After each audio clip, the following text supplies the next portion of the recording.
இமாம் மெம்பருக்கு ஏறும்போது இங்கே வராமல் லேட்டாகி வரக்கூடிய சகோதரர்களிடம் கேட்கிற, நீங்கள் கோபப்பட்டாலும் பிரச்சனை இல்லை. இந்த கேள்வியின் யதார்த்தத்தை நீங்கள் கபரிலே புரிவீர்கள். மறுமையிலே இந்த கேள்வியின் பெருமதியை நீங்கள் புரிந்து கொள்வீர்கள். நீங்கள் இங்கே வருவதற்கு முன்னால் என்ன செய்து கொண்டிருந்தீர்கள்? உங்களுடைய மனைவி சீரியஸாக இருந்த ஹாஸ்பிட்டலுக்கு கொண்டு சென்றீர்களா? உங்களுடைய வீடு எரிந்து கொண்டிருந்தது, அந்த வீட்டை அணைப்பதற்காக வேண்டி நீங்கள் தாமதமானீர்களா? இப்படியான காரணங்கள் இருந்தால் ஜும்மாவுக்கு வருவதற்கு நீங்கள் தாமதிக்கலாம்.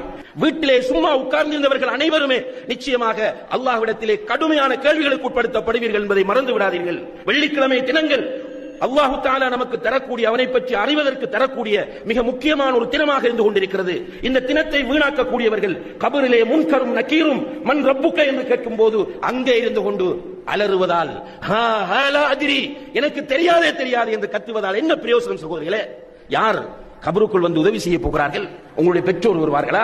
பிள்ளைகள் வருவார்களா? நண்பர்கள் வருவார்களா? உதவி செய்வதற்கு யாருமே கபருக்குள் வரமாட்டார்கள்.